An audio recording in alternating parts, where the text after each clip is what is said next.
നമസ്കാരം. News18 Express ആരംഭിക്കുന്നു.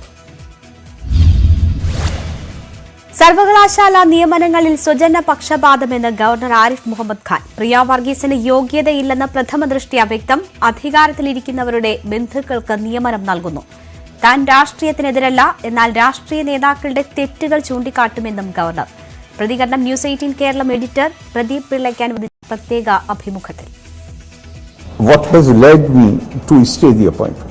Primarily appears that the allegation is right. Okay. And if finally it is proved it is right, who is going to benefit? The man who had, this candidate who was, they were proposing to appoint, she had 154 marks in the ranking. She had the research score. She had not research score. She did not have the required teaching experience. And who will benefit from this? The man who had secured 641 marks, and his research and his publications are more double, but he has been given low marks in the interview. Even on that score, research, he has been given 7 with so many publications, and the one who has only few publications has been given 6 marks. And in other things, this candidate has been given much more than was given to others. A candidate with 340 research, what you said? Research score, who had 340 research, he was given only 3 or 4 marks. So if this irregularity or this illegality comes to an end, who will benefit? Some BJP member? Who will benefit? The man who has secured 641 is not choice of the BJP. Kannur സർവകലാശാല vice chancellor നിരന്തരം നിയമലംഘനം നടത്തിയതുകൊണ്ടാണ് criminal എന്ന് വിളിക്കേണ്ടി വന്നതെന്ന് governor Arif Mohammed Khan News18നോട്. Kannur VC-ക്കെതിരെ നടപടി കൈക്കൊള്ളും. ചരിത്രകാരൻ ഇർഫാൻ ഹബീബിനെതിരെ നടപടിയെടുക്കേണ്ട കാര്യം തീരുമാനിക്കേണ്ടത് സർക്കാരാണെന്നും governor. Whatever law provides, I have no personal agenda, but I was, although I had already stayed the appointment, but the case is so open and shut. High Court stayed 3 months before, 4 months maybe, 3 months possibly, the Vice Chancellor, why I call this Vice Chancellor that he has a criminal mindset, why I call him? He habitually breaks the law. He constituted, the provision of the Act is so clear, Vice Chancellor will nominate the members, and he misled the syndicate into exercising that power. Somebody aggrieved. I was not even aware. Somebody aggrieved, went to the High Court, and High Court set aside his order. തന്റെ അധികാരങ്ങൾ വെട്ടിക്കുറയ്ക്കാൻ സർക്കാരിന് അധികാരമില്ലെന്ന് governor Arif Mohammed Khan News18നോട്. താൻ രാഷ്ട്രപതിയുടെ പ്രതിനിധിയാണ്. ധനമന്ത്രി KN ബാലഗോപാൽ ദൂതനായി വന്നിരുന്നുവെന്നും governor. As and when Kerala University finally decides to nominate somebody as their nominee, he can join them, but committee will be constituted today itself. If I had not done that, you think this is then series of articles in papers, governor's powers are going to be curtailed. Governor's powers come by virtue of the provisions of the Constitution. The direction to the governor can come from Honorable President of India. Here they think they can direct the Rajbhavan, they can control the Rajbhavan. I appoint somebody on my staff and they make a secretary to write to the Rajbhavan. Who is he to give me, who is the government to give me directions? What happened ultimately? They had to remove that officer. He's back? He is back only after that, because I knew even on that day, I just wanted to send a message. I knew even on that day, the officer was innocent. Okay. I knew very well that the officer had nothing to do with it. He was made to write. How can he refuse to write anything which political masters ask him? He's an administrative officer. So ultimately they came to me after 3 months that we are winding a bed. If you allow, we can again post him. I said, I have no ill will against him. No grudge. No, absolutely no grudge. In fact, on the day I insisted that he will have to be removed, I had told the Chief Secretary, this man is innocent. I only want to send a message so that in future nobody crosses the Lakshman Rekha.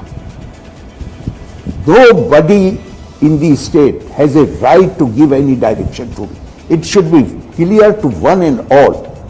My directions to me can come only from Honorable President of India. And my powers are defined by the Constitution. Who are they to curtail my powers? They are my government. The finance minister, I am naming him, finance minister comes to Raj Bhavan. Sri K.N. Balagopal? Finance minister, I don't remember exactly when. With the request, he is a very nice person. He is a gentleman. And he very politely requested me. Very politely. He was not exceeding, I am not complaining against him. He is a very nice person. Thorough gentleman. And he very politely requested me that if I can consider, for my nominee, if I can consider this man who is vice chairman of the planning commission. The man whom finance minister is proposing to me, I said, can you give me in writing? He was a bit reluctant. I told secretary to note down, because it is not necessary. If you have come to meet me and you are making a request, I told the secretary immediately record down that the finance minister has made this request and place it before me. When I am constituting the committee, I will definitely give it due consideration. ചരിത്രകാരൻ ഇർഫാൻ ഹബീബ് സ്ഥിരം പ്രശ്നക്കാരനെന്നും governor Arif Mohammed Khan news 18നോട്. ഉത്തർപ്രദേശിൽ സംഘടിപ്പിച്ച പരിപാടിയിൽ ഇർഫാൻ ഹബീബ് പങ്കെടുത്തിരുന്നുവെങ്കിലും ഒരു പ്രശ്നവും ഉണ്ടായില്ല. അവിടെ മുഖ്യമന്ത്രി യോഗി ആദിത്യനാഥാണ്. ചരിത്ര കോൺഗ്രസിൽ ഗുരുതര ഇന്റലിജൻസ് വീഴ്ചയുണ്ടായെന്നും ഗവർണർ. ചാൻസലറുടെ നോമിനിയായി ഒരാളെ നിർദ്ദേശിക്കാമോ എന്ന അഭ്യർത്ഥനയുമായി ധനമന്ത്രി കെ.എൻ. ബാലഗോപാൽ രാജ്ഭവനിലെത്തി കണ്ടിരുന്നതായും ഗവർണറുടെ വെളിപ്പെടുത്തൽ. ഇക്കാര്യം എഴുതി നൽകാൻ കഴിയുമോ എന്ന് ബാലഗോപാലിനോട് ആവശ്യപ്പെട്ടു. തന്റെ നോമിനിയെ നിർദ്ദേശിക്കാൻ മന്ത്രി ആരാണെന്നും ഗവർണർ ചോദിച്ചു. പേഴ്സണൽ സ്റ്റാഫ് വിഷയത്തിൽ പ്രിൻസിപ്പൽ സെക്രട്ടറി ജ്യോതിലാൽ IAS നിരപരാധിയാണെന്ന് തനിക്ക് അറിയാമായിരുന്നുവെന്ന് ഗവർണർ ന്യൂസ് 18നോട്. എന്നാൽ ലക്ഷ്മണ രേഖ കടക്കരുതെന്ന താക്കീതാണ് വിഷയത്തിൽ സർക്കാരിന് നൽകിയതെന്നും ഗവർണർ. ഗുലാം നബി ആസാദ് കോൺഗ്രസ് വിട്ടു. കോൺഗ്രസ് നേതൃത്വവുമായുള്ള ഭിന്നതകളെ തുടർന്നാണ് രാജി. പാർട്ടിയിൽ റിമോട്ട് കൺട്രോൾ ഭരണമാണെന്നും എല്ലാം തീരുമാനിക്കുന്നത് രാഹുൽ ഗാന്ധിയാണെന്നും രാജിക്കത്തിൽ ഗുലാം നബി ആസാദ്. വിഴിഞ്ഞത്ത് ക്രമസമാധാനം ഉറപ്പാക്കണമെന്ന് ഹൈക്കോടതി. മത്സ്യത്തൊഴിലാളികളുടെ സമരത്തിൽ നിന്നും പോലീസ് സംരക്ഷണം ആവശ്യപ്പെട്ട് അദാനി ഗ്രൂപ്പ് നൽകിയ ഹർജികൾ പരിഗണിക്കവെയാണ് കോടതി നിർദ്ദേശം. എതിർകക്ഷികൾക്ക് നോട്ടീസ് അയച്ച ഹൈക്കോടതി ഹർജി തിങ്കളാഴ്ച വീണ്ടും പരിഗണിക്കാനായി മാറ്റി. ചിലർ വിഴിഞ്ഞം തുറമുഖ പദ്ധതി നിർമ്മാണത്തെ തടസ്സപ്പെടുത്തുന്നതായി അദാനി ഗ്രൂപ്പ് കോടതിയിൽ. ഇത് പൊതു താൽപര്യത്തിന് എതിരാണെന്നും വാദം. കേന്ദ്ര സർക്കാരും സുരക്ഷയൊരുക്കണമെന്ന് അദാനി ഗ്രൂപ്പിന്റെ ആവശ്യം. വിഴിഞ്ഞം തുറമുഖത്തിന് അധിക സുരക്ഷ വേണമെന്ന് അദാനി ഗ്രൂപ്പ് ആവശ്യപ്പെട്ടതോടെ പ്രദേശത്ത് കൂടുതൽ പോലീസിനെ വിന്യസിച്ചു. സമരത്തിനെതിരെ വിഴിഞ്ഞം പ്രാദേശിക കൂട്ടായ്മയുടെ ബഹുജന കൺവെൻഷൻ ഇന്ന് വൈകിട്ട് ചേരും. വിഴിഞ്ഞം തുറമുഖ നിർമ്മാണത്തിനെതിരായി ലത്തീൻ അതിരൂപതയുടെ നേതൃത്വത്തിലുള്ള മത്സ്യത്തൊഴിലാളികളുടെ സമരം ഇന്ന് ശക്തം. മത്സ്യത്തൊഴിലാളികൾ ബാരിക്കേഡുകൾ മറിച്ചിട്ട് പദ്ധതി പ്രദേശത്തേക്ക് കടന്നുകയറി. 2 പോലീസുകാർക്ക് പരിക്കേറ്റു. വിഴിഞ്ഞം തുറമുഖ നിർമ്മാണം നിർത്തിവെക്കാതെ സമരത്തിൽ നിന്ന് പിന്നോട്ടില്ലെന്ന് ലത്തീൻ അതിരൂപത പ്രതിനിധി യുജിൻ പെരേര. ഇന്നലത്തെ ചർച്ചയിൽ മുഖ്യമന്ത്രിയെ കാര്യങ്ങൾ ധരിപ്പിച്ചിട്ടുണ്ട്. തുടർ ചർച്ചകൾ ഉടനുണ്ടാകുമെന്നാണ് പ്രതീക്ഷ. പ്രതിഷേധക്കാരെ കേന്ദ്രസേനയെ കൊണ്ട് നിയന്ത്രിക്കാമെന്നത് അദാനിയുടെ വ്യാമോഹമെന്നും യുജിൻ പെരേര. വിഴിഞ്ഞത്തെ മത്സ്യത്തൊഴിലാളികളുടെ സമരം ഗൂഢാലോചനയെന്ന സർക്കാർ വാദം തെറ്റായ സമീപനമെന്ന് VD സതീശൻ. ഏത് സമരത്തെയും സർക്കാർ ഇതുതന്നെയാണ് പറയുന്നത്. ഗൂഢാലോചന എന്നത് മുഖ്യമന്ത്രിയുടെയും ഓഫീസിലെയും AKG സെന്ററിലെയും സ്ഥിരം വാചകമാണ്. സർക്കാർ അദാനിയോട് ചേർന്നെന്നും VD സതീശൻ.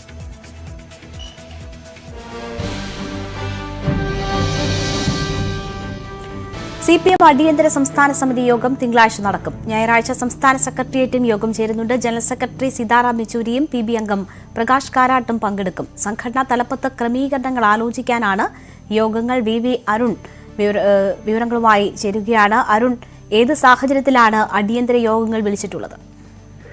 ഈ വെള്ളിയാഴ്ച CPMന്റെ സംസ്ഥാന സെക്രട്ടേറിയറ്റ് യോഗം ചേർന്നിരുന്നില്ല. നേതാക്കൾ ജില്ലാ കമ്മിറ്റികളിൽ പങ്കെടുക്കുന്നത് കൊണ്ട് റിപ്പോർട്ടിങ്ങിനായി ജില്ലാ കമ്മിറ്റികൾ പങ്കെടുക്കുന്നുണ്ടായിരുന്നു അവരുടെ ഒരു വിശദീകരണം. പക്ഷേ ആ യോഗം ഞായറാഴ്ചയ്ക്ക് മാറ്റുകയും ചെയ്തു. ഇപ്പോൾ അടിയന്തര സംസ്ഥാന സമിതി യോഗവും വിളിച്ചു ചേർത്തിരിക്കുകയാണ്. തിങ്കളാഴ്ച സംസ്ഥാന സമിതി ചേരും. ഏറ്റവും പ്രധാനം രണ്ട് പ്രധാനപ്പെട്ട ദേശീയ നേതാക്കൾ, അതായത് ജനറൽ സെക്രട്ടറി സീതാറാം യെച്ചൂരിയും പൊളിറ്റ് ബ്യൂറോ അംഗം പ്രകാശ് കാരാട്ടും ഈ യോഗത്തിൽ പങ്കെടുക്കാൻ എത്തുന്നുണ്ട്. ഗവർണറും സർക്കാരുമായുള്ള പോര് രൂക്ഷമാണ്.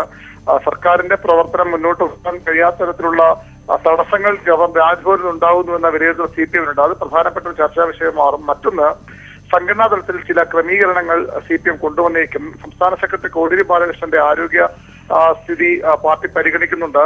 കോടിയേരി ബാലകൃഷ്ണൻ ദൈനംദിനം പാർട്ടി ആസ്ഥാനത്തെത്താനോ അല്ലെങ്കിൽ അത്തരം നടപടി ചർച്ചകളിൽ പങ്കെടുക്കാനോ കഴിയാത്തൊരു ആരോഗ്യസ്ഥിതി അദ്ദേഹത്തിനുണ്ട്. അദ്ദേഹം നേരത്തേക്കാൾ ആരോഗ്യം മെച്ചപ്പെട്ടു വരുന്നുവെന്നാണ് പാർട്ടി അവകാശപ്പെടുന്നതെങ്കിലും ചില ആരോഗ്യ പ്രശ്നം അദ്ദേഹത്തിനുണ്ട്. അതുകൊണ്ട് തന്നെ ഒരു പകരം ക്രമീകരണം, ഒരു പകരം സംവിധാനം CPM ആലോചിക്കുന്നതായും വിവരമുണ്ട്. നേതൃത്വം ഇത് ഔദ്യോഗികമായി സ്ഥിരീകരിക്കുന്നില്ല. മറ്റൊരു കാര്യമുണ്ട്, കോടിയേരി തന്നെ പാർട്ടി നേതൃത്വം അത്തരമൊരു ക്രമീകരണം വേണമെന്ന് നേരത്തെയും ആവശ്യപ്പെട്ടിരുന്നതാണ്. പക്ഷേ പാർട്ടി കോടിയേരി തന്നെ സെക്രട്ടറി സ്ഥാനം തുടരണം എന്നൊരു നിലപാട് CPMനുണ്ടായിരുന്നു. അതുകൊണ്ടാണത് വൈകിയത്. ഏതായാലും ഇപ്പോൾ അത്തരം ചില ക്രമീകരണങ്ങൾ കൂടി CPM ആലോചിക്കുന്നതായും വിവരമുണ്ട്. അതിനുവേണ്ടിയാണ് ഇത്ര ഒരു സംസ്ഥാന സമിതി. കാരണം കഴിഞ്ഞ 2 ആഴ്ച മുമ്പ് 5 ദിവസം നീണ്ടുന്ന നേതൃയോഗങ്ങൾ അവസാനിച്ചതാണ്. ഉടൻ ഇത്തരമൊരു സംസ്ഥാന സമിതി ചേരുന്നത് സാധാരണമല്ല. ഇപ്പോഴത്തെ പ്രത്യേക സാഹചര്യം ഗവർണർ സർക്കാർ ഏറ്റുമുട്ടൽ ഒരു വശത്ത്, മറ്റൊന്ന് ഈ സംഘടനയിലെ ക്രമീകരണം, ഈ രണ്ട് കാര്യങ്ങൾ ആലോചിക്കാനാണ് സംസ്ഥാന സമിതി യോഗം തിങ്കളാഴ്ച ചേരുന്നതെന്നാണ് ലഭിക്കുന്ന വിവരം. അരുൺ, ഈ മുഖ്യമന്ത്രി അമേരിക്കയിൽ പോകുമ്പോൾ മന്ത്രിസഭയിൽ രണ്ടാമൻ ആര് എന്നൊരു ചോദ്യം ഉയരാറുണ്ട്. മുഖ്യമന്ത്രി കൃത്യമായ ആരെയും ഏർപ്പെടുത്താതെ പോകുന്നു എന്ന കഥ നമ്മൾ കഴിഞ്ഞ ആദ്യ പിണറായി സർക്കാരിന്റെ കാലത്തും ഇപ്പോഴും കണ്ടതാണ്. പാർട്ടിയിൽ കോടിയേരിക്ക് ശേഷം ആര് എന്ന ഒരു ചോദ്യവും പ്രസക്തമാണ്. പക്ഷേ അവിടെയും പകരക്കാരനെ കണ്ടെത്താൻ പറ്റാത്ത ഒരു സാഹചര്യം, അല്ലെങ്കിൽ അങ്ങനെ ഒരു കൃത്യമായ ഫേസ് ഉയർന്നു വരുന്നില്ല എന്നതും വ്യക്തമാണ്. മുഖ്യമന്ത്രിയുടെ താല്പര്യം ഈ രണ്ട് കാര്യങ്ങളിലും വളരെ പ്രസക്തമാണ്. എന്തൊക്കെ തരത്തിലുള്ള ആലോചനയാണ് നടക്കുന്നത്? ആർക്കാണ്, ഏതെങ്കിലും ക്രമീകരണം വന്നാൽ ആർക്കാണ് സാധ്യത കൂടുതൽ?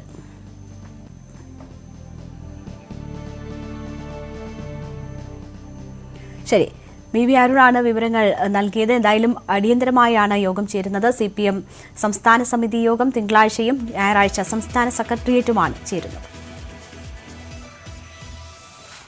മുഖ്യമന്ത്രിക്കെതിരെ വിമാനത്തിൽ പ്രതിഷേധിച്ച ഫർസീൻ മജീദ് സ്ഥിരം കുറ്റവാളിയെന്ന് പോലീസ് കോടതിയിൽ. ഫർസീൻ മജീദിനെതിരെ തലശ്ശേരി സബ് ഡിവിഷണൽ മജിസ്ട്രേറ്റ് കോടതിയിലാണ് പോലീസ് റിപ്പോർട്ട് നൽകിയത്. ഫർസീനെതിരായ 17 കേസുകളുടെ വിശദാംശങ്ങൾ ഉൾപ്പെടുത്തിയാണ് റിപ്പോർട്ട്. മനു ഭരതുണ്ട് വിവരങ്ങളുമായി. മനു, എന്തൊക്കെയാണ് പോലീസ് റിപ്പോർട്ടിൽ പറയുന്നത്? ഫർസീൻ മജീദിനെതിരെയുള്ള 17 കേസുകളെ സംബന്ധിച്ചുള്ള വിശദാംശങ്ങളാണ് പോലീസ് നൽകിയിട്ടുള്ളത്. ഇതിൽ പലതും രാഷ്ട്രീയപരമായി ബന്ധപ്പെട്ടാണെങ്കിൽ 4 കേസുകൾ അതീവ ഗുരുതര സ്വഭാവമുള്ളതാണ് എന്നാണ് പോലീസ് വ്യക്തമാക്കുന്നത്. അതുകൊണ്ട് തന്നെ ഫർസീൻ ക്രമസമാധാനത്തിന് ഭീഷണിയാണ് എന്ന് പോലീസ് വ്യക്തമാക്കുന്നു. CRPC 107 പ്രകാരം നല്ല നടപ്പിന് ഇയാളെ വിധിക്കണം എന്നാണ് പോലീസ് ആവശ്യപ്പെട്ടിരിക്കുന്നത്. ഈ ആവശ്യം ഉന്നയിച്ചാണ് കോടതിയിൽ റിപ്പോർട്ട് സമർപ്പിച്ചിരിക്കുന്നത്. ഏതായാലും ഈ മാസം 31-ന് കോടതിയിൽ ഹാജരായി ഫർസീന് ഇതിന് മറുപടി നൽകേണ്ടി വരും. തുടർന്നായിരിക്കും കോടതി ഇതിൽ അന്തിമ തീരുമാനമെടുക്കുക. മനു ഭരതാണ് വിവരങ്ങൾ നൽകി. ഇടവേള.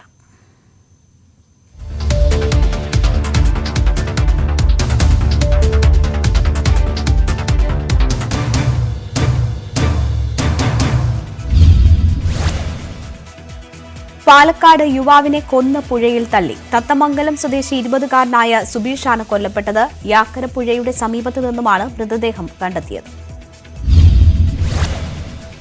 യാക്കരപ്പുഴയിൽ യുവാവിനെ കൊന്നുതള്ളിയ സംഭവത്തിൽ 6 പേർ കസ്റ്റഡിയിൽ. സുബീഷിന്റെ സുഹൃത്തുക്കളാണ് പിടിയിലായത്. ഇതിൽ ഋഷികേശിന്റെ അറസ്റ്റ് രേഖപ്പെടുത്തി. ഋഷികേശിനെ പോലീസ് വിശദമായി ചോദ്യം ചെയ്യും. സുബീഷിന് സുഹൃത്തുക്കളുടെ ഭീഷണി ഉണ്ടായിരുന്നതായി അമ്മ വിജി. കാർ വാടകയ്ക്കെടുത്തതുമായി ബന്ധപ്പെട്ട തർക്കം നിലനിന്നിരുന്നു. ഋഷികേശ് അടക്കമുള്ളവർ മകനെ നേരത്തെ മർദ്ദിച്ചിട്ടുണ്ടെന്നും വിജി. ലഹരിക്കടത്തുമായി ബന്ധപ്പെട്ട തർക്കമാണ് തത്തമംഗലം സ്വദേശി സുബീഷിന്റെ കൊലപാതകത്തിലേക്ക് നയിച്ചതെന്ന് സൂചന. ജൂലൈ 19 മുതലാണ് സുബീഷിനെ കാണാതായത്. ഇയാളുടെ ഫോൺ പിന്നീട് സേലത്ത് നിന്ന് കണ്ടെത്തിയിരുന്നു. തലശ്ശേരിയിൽ നിന്ന് കാണാതായ വ്യവസായി ദമ്പതികളായ രാജ്കുമാറിനെയും ഭാര്യ ശ്രീവിദ്യയെയും കണ്ടെത്തി. ഇവർ തലശ്ശേരിയിൽ തിരിച്ചെത്തി. ഇന്ന് രാവിലെയാണ് ഇരുവരെയും കോയമ്പത്തൂരിൽ നിന്ന് കണ്ടെത്തിയത്. തലശ്ശേരി നഗരസഭ തന്റെ വ്യവസായം പൂട്ടിക്കാനുള്ള നീക്കമാണ് നടത്തിയതെന്ന് സംരംഭകൻ രാജ് കബീർ.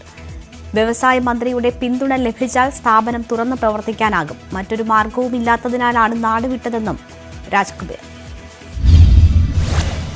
രാജ് കബീറിനും ഭാര്യ ശ്രീവിദ്യയ്ക്കുമുണ്ടായ ദുരവസ്ഥ മറ്റാർക്കും ഉണ്ടാകരുതെന്ന സഹോദരൻ രാജേന്ദ്രൻ തായാട്ട്.